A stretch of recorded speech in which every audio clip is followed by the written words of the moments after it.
नमस्कार, आप सभी का बहुत बहुत स्वागत है और हम लेकर हाजिर हैं TV9 भारतवर्ष और SAP की एक नई पहल leaders of global Bharat virtual round table.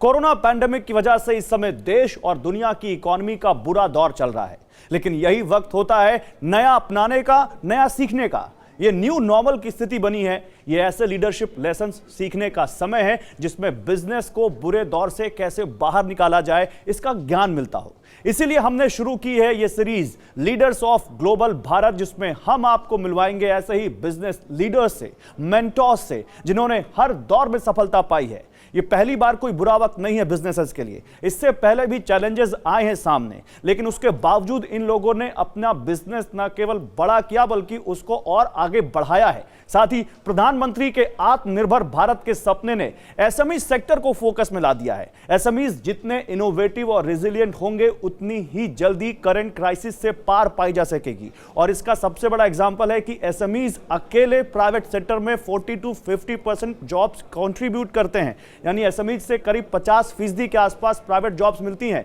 तो इस पर भी हम बात करेंगे और गौर करेंगे कि आखिर कैसे कोरोना क्राइसिस के बाद जो ये न्यू नॉर्मल है इसमें कैसे बिजनेस एंटरप्रेन्योर्स या जो इकोसिस्टम है उसको कैसे डेवलप किया जाए। और मेरे साथ इस पर बात करने के लिए जो हमारा पैनल है, हमारे पैनल में जो गेस्ट हैं उनसे मैं आपको रूबरू करवा देता हूं। मेरे साथ हैं डॉक्टर अमित अग्रवाल हैं, डायरेक्टर हैं नेचुरल रेमेडीज प्राइवेट लिमिटेड के। आप फार्माकोलॉजी में पीएचडी हैं और नेचुरल प्रोडक्ट्स में रिसर्च का 18 सालों से ज्यादा का आपका अनुभव है। बहुत स्वागत है सर आपका। डॉक्टर BS अजय कुमार है, चेयरमैन है HCG हॉस्पिटल्स, जाने माने ऑन्कोलॉजिस्ट और एक कामयाब एंटरप्रेन्योर।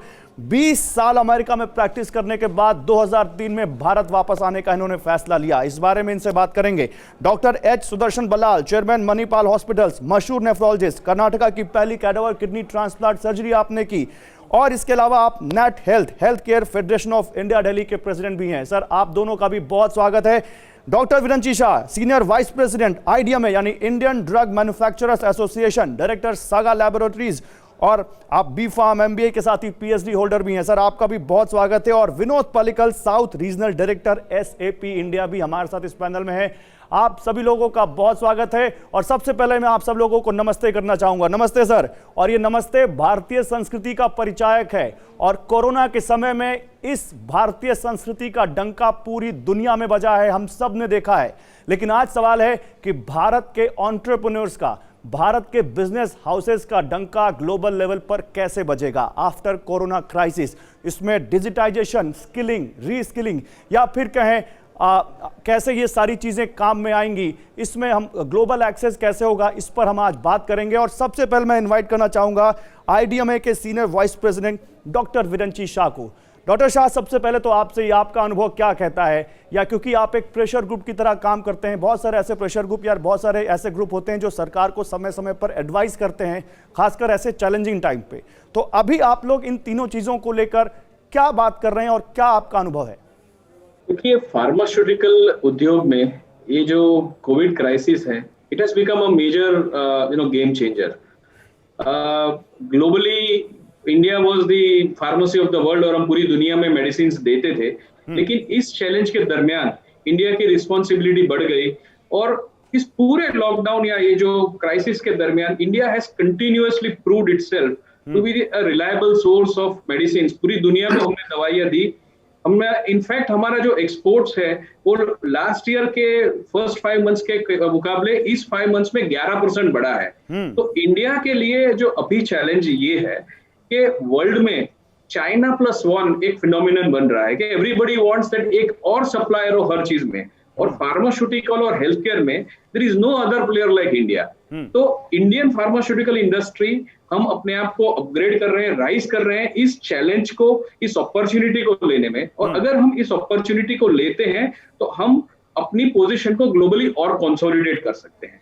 और इस एरिया में नए इन्वेस्टमेंट्स और नए ग्रोथ के बहुत सारे अपॉर्चुनिटीज हैं।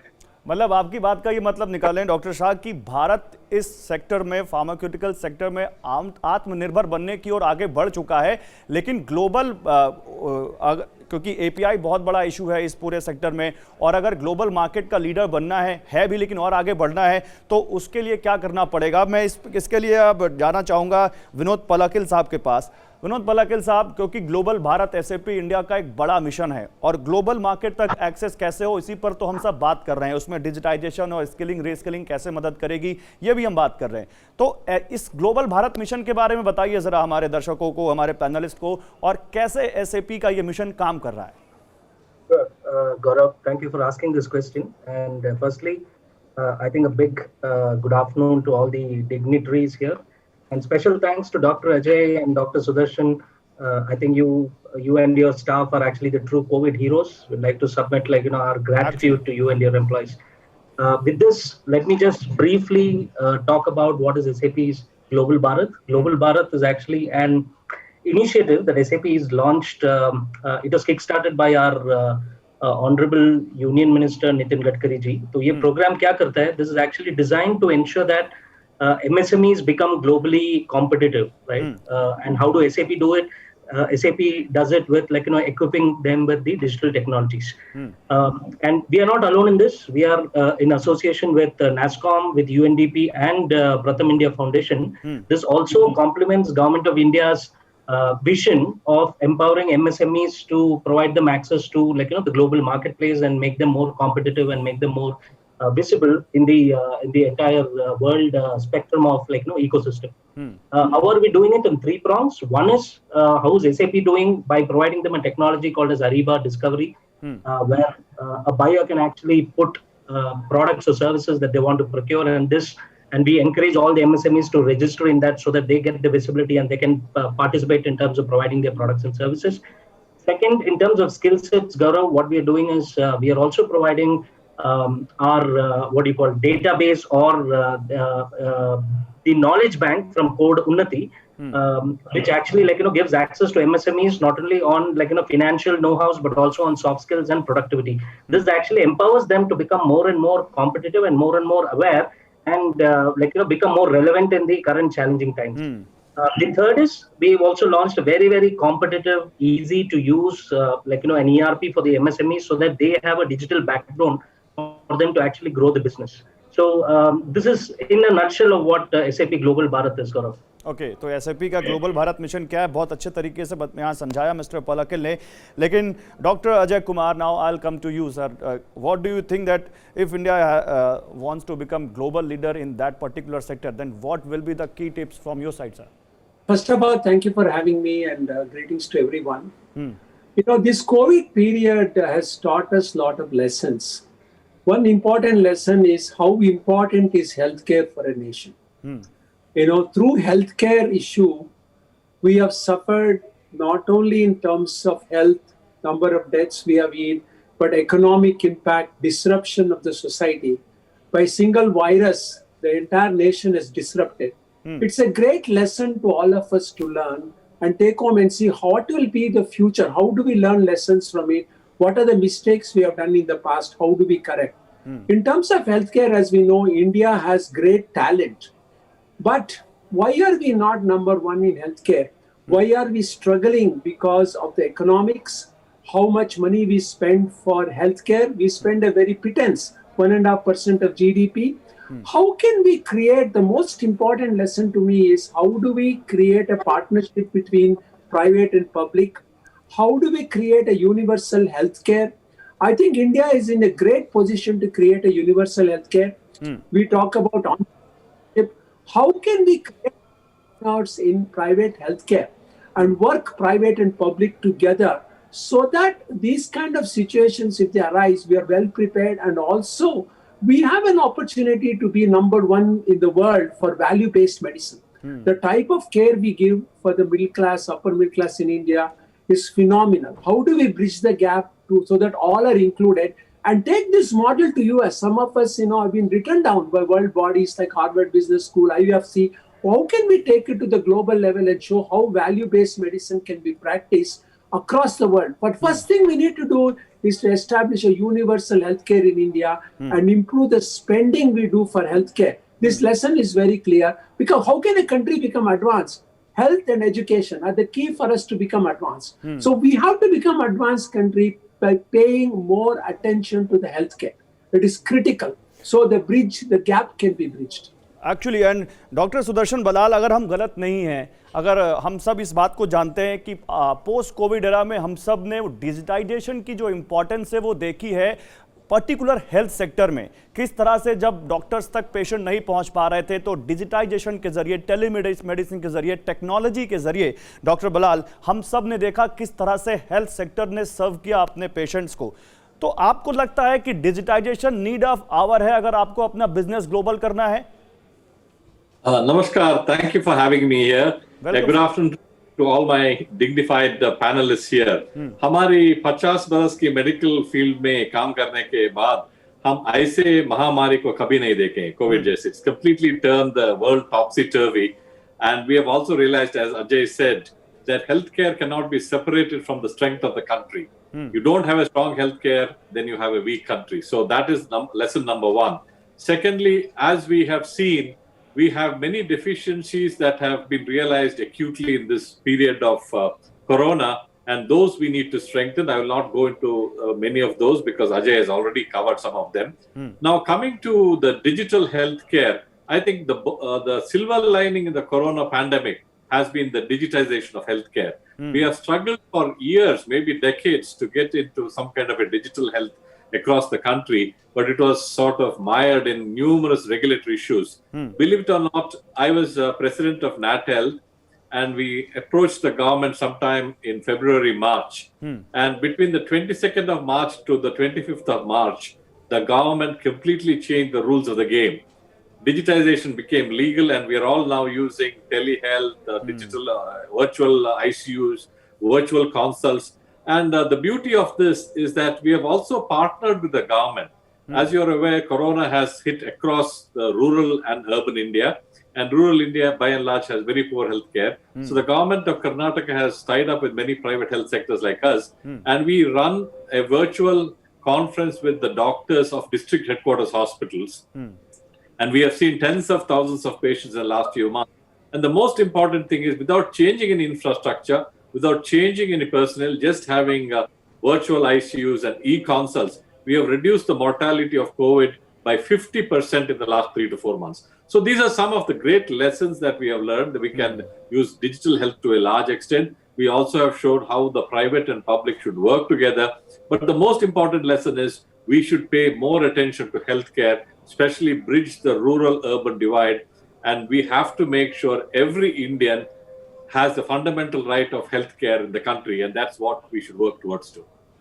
And one more important peer that one should not forget is skilling and re-skilling. And Amit ji, मैं आपके पास आऊँगा. And what do you think, sir, क्योंकि आपका रिसर्च का इतना लंबा अनुभव है और खुद हमारे प्रधानमंत्री जब ये कहते हैं कि लोकल को अब ग्लोबल बनाना है, तो भारत में आयुर्वेदा को लेकर या फार्मास्यूटिकल्स को लेकर तो बहुत ज़्यादा संभावनाएं हैं. आपको लगता है कि स्किलिंग एंड री-स्किलिंग ही एक तरफ जो जिसको बिल्कुल कुछ नहीं आता उनको स्किल्ड किया जाए और जिनको स्किल्स आती हैं उनको और ज़्यादा स्किल सिखाई जाए, तभी हम कहीं ना कहीं अपने बिजनेस को, अपने जो भी हम काम कर रहे हैं उसको हम ग्लोबल लेवल पर ले जा पाएंगे? जरूर, शुक्रिया गौरव.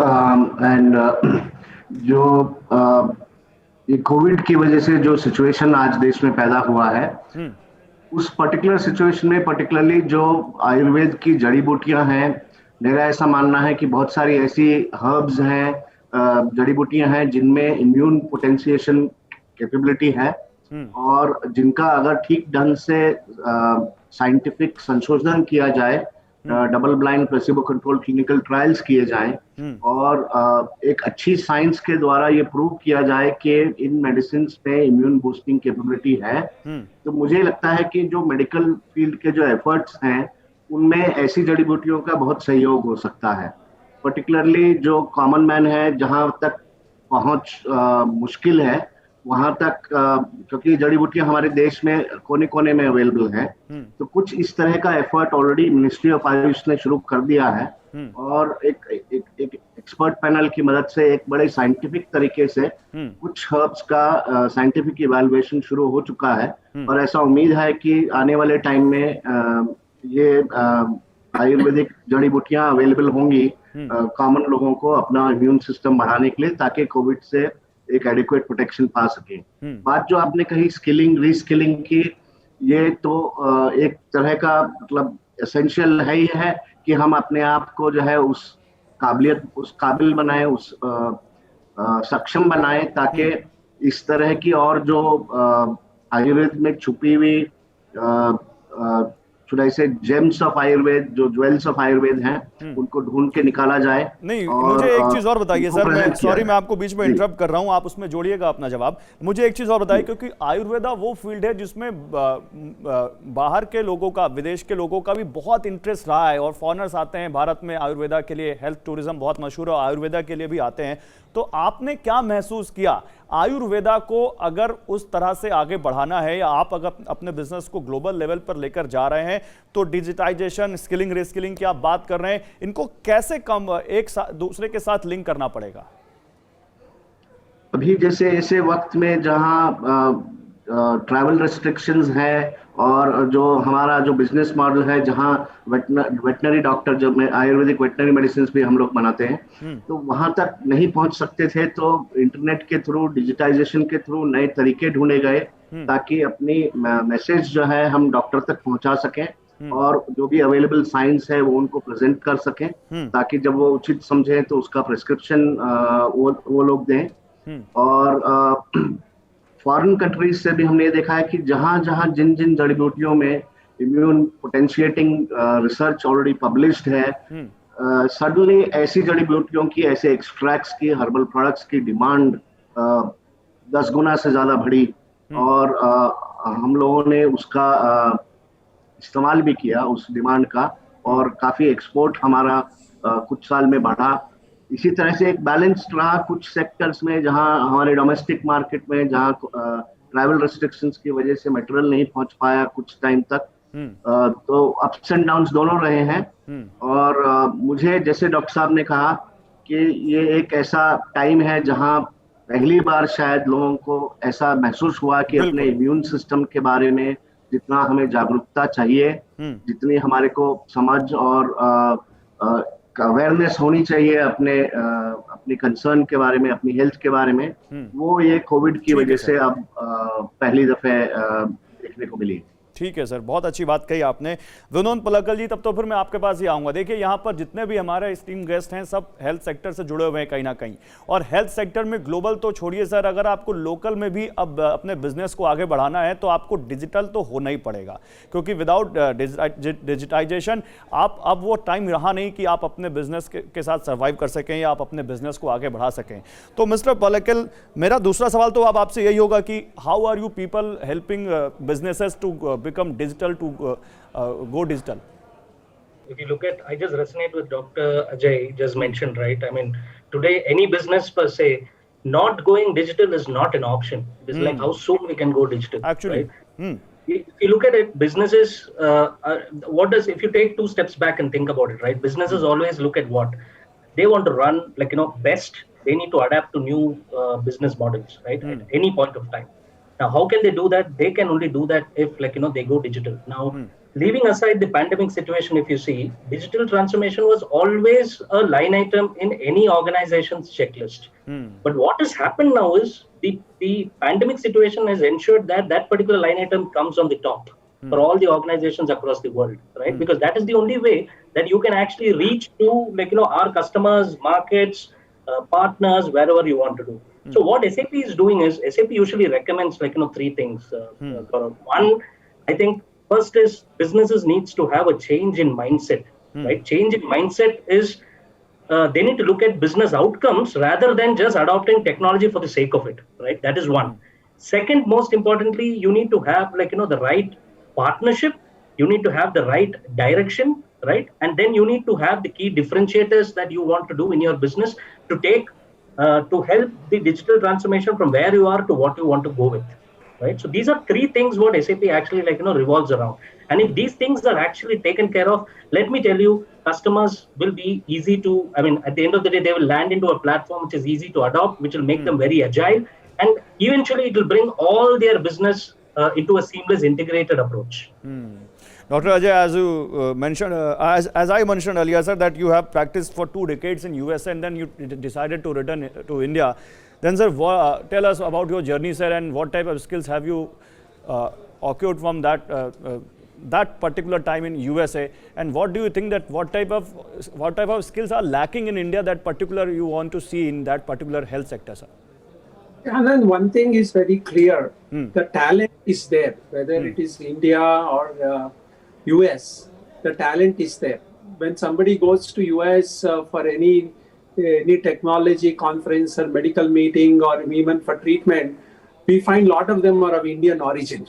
So Indian talent is there across the globe. When we can win a lot of Nobel Prizes, when we can make great doctors, great IT people running Google and Microsoft and all, we have the IQ and intelligence. Let us not fool ourselves. What we lack compared to US, India is we lack the ecosystem. The system is not provided as that ecosystem. When you look at places like Boston, California, where failure is also celebrated, there is, the incubation, the startup, the free thinking we lack.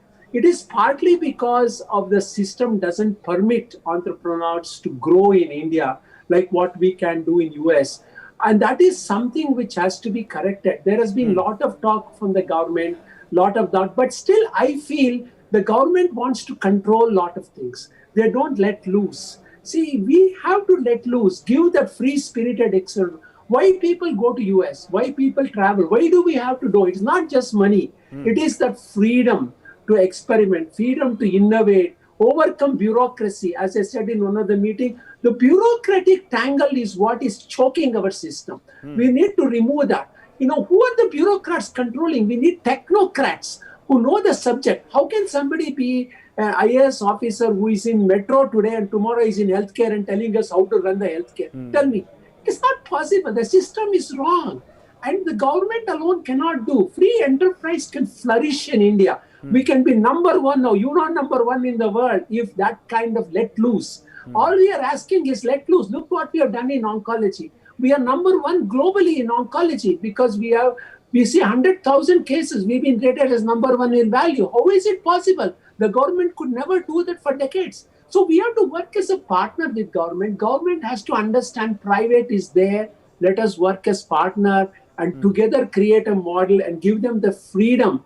And we make mistakes, yes, but let us learn from mistakes. So what we lack compared to US is not the rich and poor. Believe me, it is not money. It is more than money. It is the provide us that freedom for entrepreneurs. We will show what we can do to the world. Then one particular problem is there that there is entrepreneurial ecosystem is not better than these countries. That is the main issue. What you are saying. We have to create. People are talking. People say I will create this incubation, but that is not enough. We need to really develop the system, and the system has to work with private enterprise to develop it. तब तो फिर यही सवाल मैं लेकर आऊंगा doctor Viranchi Shah आपके पास, क्योंकि आप जैसे जो प्रेशर ग्रुप्स होते हैं यही सरकार को कहीं ना कहीं बताते हैं, अपनी नीड्स के बारे में बताते हैं कि आपको क्या चेंजेस करने हैं। और पिछले कुछ सालों में ईज ऑफ डूइंग बिजनेस में इंडिया की रैंकिंग भी बढ़ी है। जरूर उसमें डिजिटाइजेशन, रीस्किलिंग, इन सब का भी बहुत ज्यादा कॉन्ट्रीब्यूशन रहा होगा, लेकिन जैसा डॉक्टर अजय कह रहे हैं, आपको क्या लगता है ये तो गवर्नमेंट के ऊपर तो रिस्पॉन्सिबिलिटी हमेशा रहेगी कि वो इकोसिस्टम को बेटर करे, लेकिन as a particular business owner या एंटरप्रेन्योर हम इस इकोसिस्टम को और कैसे इकोसिस्टम में कैसे अपना कंट्रीब्यूशन दे सकते हैं डॉक्टर शाह, और आपको लगता है कि हमें क्या करना चाहिए उसके लिए?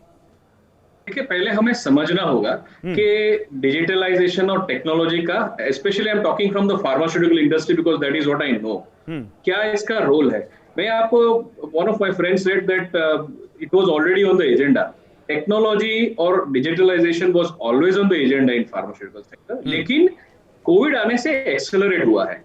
अगर आज हम फॉरवर्ड देखेंगे डिजिटलाइजेशन का क्या रोल होगा एज एन एंटरप्रेन्योर, तो मैं 3 या 4 बहुत इंपॉर्टेंट एरियाज देख सकता हूं जहां टेक्नोलॉजी का रोल बहुत ही स्ट्रांगली रहेगा आगे फ्यूचर में। सबसे पहला है रिसर्च में, जो डेटा एनालिटिक्स है, एआई का यूज है, इसका यूज करने से हम हमारा रिसर्च, आज जो डेटा अवेलेबिलिटी इंडिया में वो काफी कम है, ज्यादातर हम यूएस के डेटा पे डिपेंडेंट रहते हैं। अगर ज्यादा डेटा अवेलेबल होगा, उसके ऊपर एनालिटिक्स रन होगा, उसका स्टडी होगा, उसके ऊपर से हम आइडेंटिफाई कर पाएंगे कि किस तरह की गैप्स ट्रीटमेंट्स में है, किस तरह की गैप्स मार्केट में है, और कौन सी ड्रग्स वहां हम टारगेट कर सकते हैं। तो मेरे हिसाब से एक ये एरिया बहुत इंपॉर्टेंट रहेगा जहां हम डिजिटलाइजेशन और टेक्नोलॉजी का यूज करके हम इंडस्ट्री को आगे बढ़ा पाएंगे।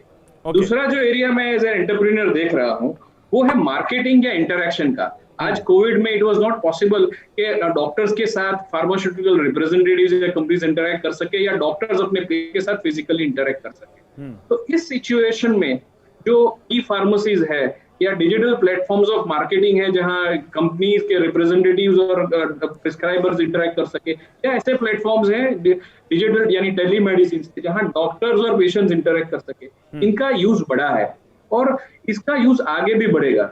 तो किस तरह से ये प्लेटफॉर्म्स को यूजर फ्रेंडली बनाया जा सके या डॉक्टर फ्रेंडली, क्योंकि डॉक्टर्स को भी आप बार बार कॉल करोगे तो he is not ready to take your calls और टॉक टू यू। तो how do we improve this platforms ताकि इंडस्ट्री, प्रिस्क्राइबर्स और पेशेंट्स सबका इंटीग्रेशन बेटर हो सके। एक ये एरिया है जो नेक्स्ट 5-10 साल में काफी उसमें प्रोग्रेस होगा।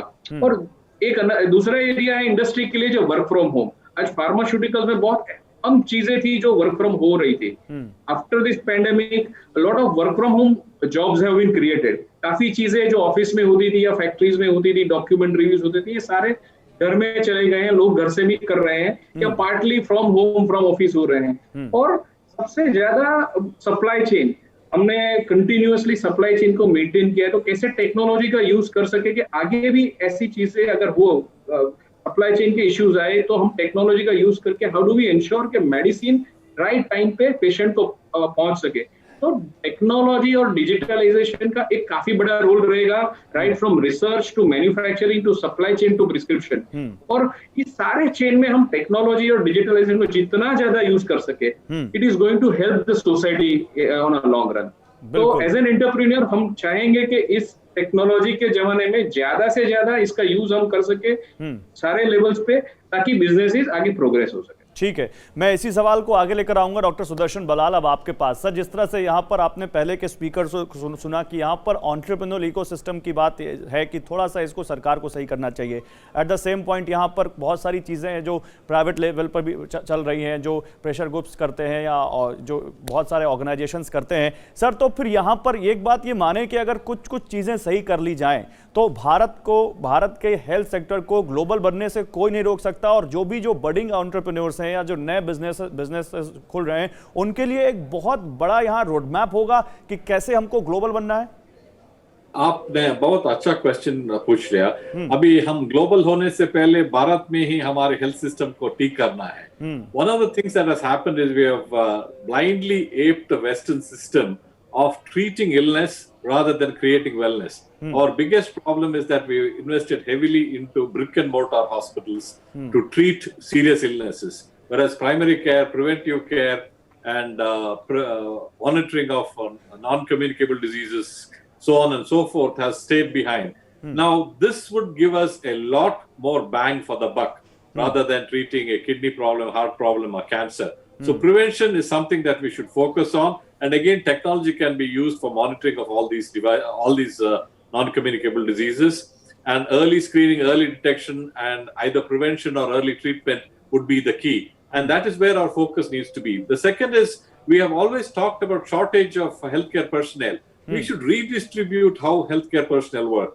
Even in the mighty United States, primary care, most of it is done by a nurse practitioner or a physician assistant. Whereas here we are asking doctors to go to a small place or a tier 3 town to do primary care, which no cardiac surgeon, oncosurgeon, or a neurosurgeon would go to. So we should reskill and upskill the people so that we have enough personnel to take care of the rural population, because doctors, till the ecosystem improves there, certainly may not be willing to go. And certainly we need to improve the number of healthcare personnel, and one medical college in each district is what we should look at. Especially incentivize medical colleges in the rural hinterland of India. We have now started medical college in Jharkhand with the Tatas, Manipal Tata Medical College. I think we should encourage private entrepreneurs to open up medical colleges in the rural hinterland. I think South Canara and Udupi district have more medical colleges than the state of Bihar. So this inequality should be flattened, and this can happen only if the private sector and the government sector work together. दोनों को साथ मिलकर काम करना होगा। मैं अब आपके पास आता हूं मिस्टर पल्लिकल, क्योंकि हम यहां पर ग्लोबलाइजेशन की बात कर रहे हैं, ग्लोबल एक्सेस की बात कर रहे हैं भारत के बिजनेसेस की। इसके अलावा हम डिजिटाइजेशन और स्किलिंग, रीस्किलिंग, इन सब की बात कर रहे हैं और पर्टिकुलर एसएमई सेक्टर को कवर कर रहे हैं। और एसएमई सेक्टर में हेल्थ सेक्टर का एक बहुत बड़ा चंक है। तो अब यहां पर सवाल यहां पर ये आता है कि SAP कैसे उन SMEs को अपने बिजनेस को ग्लोबल बनाने के लिए हेल्प कर सकता है? How can SAP help that budding businesses और the entrepreneurs to become global or to reach to global market? So I think like what Dr. Sudarshan actually mentioned, right? I mean, skilling and reskilling is something, it's a constant process, right? Like the famous saying that goes, like what has got me here might not take me there, right? The next step of leap that I want to do, the current skill sets that I have might not take me there. So this reskilling needs to happen. What SAP is actually doing is we have a corporate to citizen initiative, what is called as Code Owner. तो ये हमने 2017 जून में start किया था। अभी till now I think we are extremely proud to say that we have digitally educated about 1.8 million citizens, right? And especially like doctor said, in the rural areas, and we've opened about 1,500 centers, and we also trained about 5,200 teachers. Now coming to what we are doing in this Global Bharat MSME initiative is also we have dovetailed this so that we give this 240 plus courses, which is around say financial acumen, which is around soft skills, how to be more productive, etc. ये सब access हमने MSMEs को दिया है ताकि उनके जो blue collar workers है they can imbibe this and become adaptive to the new working environments. Okay तो आपको लगता है डॉक्टर अमित, जो बात यहाँ पर पल्लिकल जी कह रहे हैं कि अगर इस तरह की एक्सेस हो तो कोई भी बिजनेस ग्लोबल मार्केट तक पहुंच सकता है और उसको बढ़ने से कोई नहीं रोक सकता?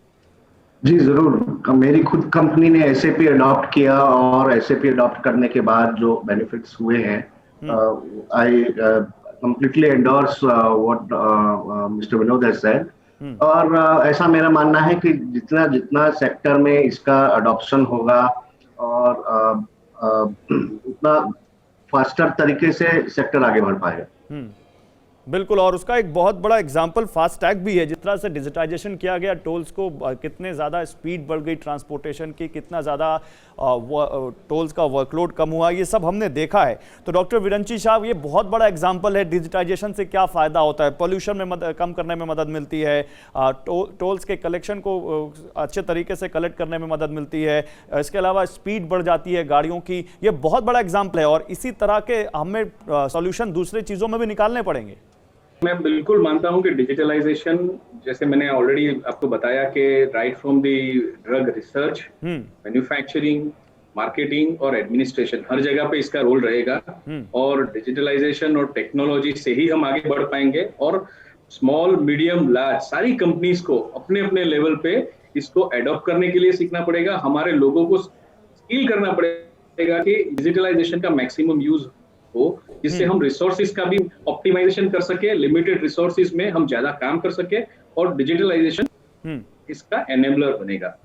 आपका एक आगे क्वेश्चन था गवर्नमेंट के इंटरेक्शन के लिए, तो थोड़ा मैं उसके ऊपर भी बता दूं कि एज एन एसोसिएशन हम गवर्नमेंट के सब लेवल्स पे, स्टेट और सेंटर के लेवल्स पे हम रेगुलरली टच में रहते हैं। स्किलिंग के लिए गवर्नमेंट्स के काफी अच्छे प्रोग्राम्स हैं जिसमें हम पार्टिसिपेट करते हैं, और government is serious along with the industry to skill the people. API का एक आपका क्वेश्चन था, सेंट्रल गवर्नमेंट ने एपीआई के लिए भी काफी प्रोएक्टिव स्टेप्स लिए हैं इंडस्ट्री के साथ रहकर। और हमारा ये मानना है कि जो एक गवर्नमेंट PLI स्कीम है, प्रोडक्ट लिंक इंसेंटिव स्कीम, वो जो डिक्लेयर की है, उससे हमारा चाइना पे काफी डिपेंडेंस रिड्यूस हो जाएगा। नेक्स्ट 5 से 7 साल के अंदर मेरे हिसाब से ऑलमोस्ट सारे APIs हम इंडिया में बना पाएंगे और यहाँ से। ये बहुत बड़ी बात कह रहे हैं सर आप। अगर आप 5 से 7 साल में API पर, चाइना पर डिपेंडेंस खत्म कर देंगे तो ये बहुत बड़ी बात है, और इससे मुझे लगता है बहुत ज्यादा मदद मिलेगी इंडिया के हेल्थ सेक्टर को। ठीक है सर, मैं आता हूं आपके पास डॉक्टर सुदर्शन बलाल, क्योंकि आपने आज अपने आप को एक सक्सेसफुल एंटरप्रेन्योर के तौर पर एक मुकाम पर आप पहुंचे हैं। सर, हमारे दर्शकों के लिए ये बड़ी बेईमानी सी हो जाएगी अगर हम आपकी जर्नी के बारे में ना पूछें। कोविड जैसी कोई चैलेंज आपने नहीं देखी होगी, लेकिन कोविड के अलावा भी बहुत सारे चैलेंजेस आपने अपने बिजनेस में फेस किए होंगे सर। उस वक्त आपने कैसे अपने बिजनेस को वहां से निकाला और कैसे उसमें टेक्नोलॉजी ने आपको हेल्प किया, अगर आप हमें बता सकें sir. Very honestly, I think healthcare has been affected the maximum in the COVID epidemic or pandemic. I have seen AIDS, H1N1, SARS, MERS, and even some Zika cases when I was in the US. So, but I don't think the entire world has been shut down due to any disease other than COVID. So this is truly a lesson of a pandemic and how to deal with it, except for people who were alive in 1914 or so when the flu pandemic happened. So I think COVID is certainly a very, very different kind of pandemic. This is also the only pandemic where the healthcare sector has been destroyed. Very honestly, normally whenever there's a pandemic, there are more number of patients, footfalls increase, hospitals are full. But this was a pandemic where people without COVID were scared to come, and people with COVID had a stigma of COVID and didn't want to the rest of the world to know that they had COVID. They would not come to the hospital also. So this has been a great challenge for us, but we have adapted to it, and I do believe we are coming out of it. And next year we'll probably forget COVID the way we saw it this year. So I think the important lesson is to hang in there, be resilient, be aware of your costs, and work with the system. And do not work in silos. Everyone should get together, the private sector, public sector, the citizens. And only if all of you get together, then can we come out of a situation like this. Okay. Then Dr. Ajay, what do you think, sir? What are the lessons from the from this COVID era, and what will you tell all the viewers that what the things are that one should adopt during these type of challenges, sir? The lesson from COVID is that how technology can be used. We were all using technology before for virtual tumor boards, but now we have realized we can actually do conferences, talk to the patients, and give that safety to the patient. The second important thing is what we have learned from COVID is respecting environment. And even as doctors, hand washing, certain things and meeting the patient has become so important. And we have got a very good data in our own system where we have found, because we are cancer center, our mortality rate from infection has come down by 50%, non-COVID. So it shows that what Dr. Ballard said, preventive medicine is so important. By simple hand washing and certain techniques, wearing a mask, we can prevent a lot of contagious disease. So going forward, actually, there may be a big plus point from the lessons we learned from COVID, how we take measure to prevent other diseases, and maybe common flu, maybe common bacterial infections will become less. So technology, using technology of digital technology, collecting the data, using technology to access patients, collect data, all of this will mushroom, will grow significantly. So the future is good. The lessons from COVID, I think, even though we are going through a great pandemic here, the future will environment respect. Actually, maybe pollution levels will come down, cancer levels may come down in future because of that, and the driving will become less, work from home, naturally the use of gas, fossil fuel will become less. So there may be a lot of positive things as we go forward, which may be good for our health and economy and for the country. I think this could be a great lesson for all of us. Okay. मैं पलिकल साहब अब आपके पास आना चाहूँगा, और मैं आपसे सवाल ये हिंदी में इसलिए पूछना चाहूँगा क्योंकि बहुत अच्छी बात कही थी प्रधानमंत्री नरेंद्र मोदी ने कि आपदा में अवसर तलाशने का मौका है ये। एसएपी जिस तरह से लोगों को डिजिटाइज कर रहा है, ज़रूर वो उनके लिए हेल्प कर रहा होगा, लेकिन अगर प्रधानमंत्री के शब्दों में कहें कि आत्मनिर्भर बनना है किसी बिजनेस को, तो फिर एसएपी कैसे इस आपदा के वक्त उनको वो अवसर दे सकता है अगर वो एसएपी के साथ जुड़ते हैं? आपने भी पोस्ट कोविड कुछ ना कुछ लेसन सीखे होंगे, कुछ मॉडिफिकेशन आपने भी किया होगा अपने बिजनेस मॉडल में। Yes, Gaurav, absolutely. I think this COVID has affected not only companies, affected each one of us as individuals, right? I mean, we never even thought that our kids would take remote education, right? Sitting, taking remote classes. We never even imagined that, right? So that is how this pandemic is actually affected. So let alone SAP, what we have learned in this, COVID pandemic is, if you look at SAP, right, what we have always been known as a market leader in enterprise business software, right? But one key thing that people fail to recognize is that 80% of our customers are in SMEs, right? What is the lesson that we have actually learned over the last 40 years and also during this COVID is that businesses always look at ways and means to ensure that they circumvent the challenges that they have, right? So SAP has grown through these challenges. SAP as a platform, what we have also dealt is we've come up with new business models. We've come up with smaller models which is affordable for MSMEs, especially during this global Bharat, so that they can actually use technology as a lifesaver, right? Today, if you see everything, people who had some sort of technology is able to come up to a certain extent and revive quickly. People जिसको technology का gap था, वहाँ पे थोड़ा उनका problem हुआ है, but they realize that. So SAP today is not only made for the large organizations. 80% of our customers are in smaller and medium SME business, and we have different models to support them. Thank you sir, thanks to all of you sir. आप सभी लोगों का बहुत शुक्रिया अपना कीमती वक्त हमें देने के लिए और बताने के लिए हमारे व्यूअर्स को कि कैसे अपने बिजनेस को लोकल से ग्लोबल बनाएं, कैसे आत्मनिर्भर बने और कैसे ग्लोबल मार्केट तक पहुंचे, और डिजिटाइजेशन या स्किलिंग, रीस्किलिंग उसके लिए कितना ज़रूरी है। बहुत शुक्रिया आप सबका हमारे साथ इस कार्यक्रम में जुड़ने के लिए। एक बार फिर से आप सबको बहुत नमस्कार, शुक्रिया। और हमारे इस खास कार्यक्रम में बस इतना ही। एक बार फिर आपके साथ जुड़ेंगे किसी और पैनल के साथ जिसमें होंगे ऐसे ही जाने माने चेहरे, ऐसे ही सक्सेस सागा उनसे पूछेंगे और आपके लिए ज़रूर कुछ सीखने वाली टिप्स उसमें से लेकर आएंगे। तब तक ले दीजिए इजाज़त, नमस्कार।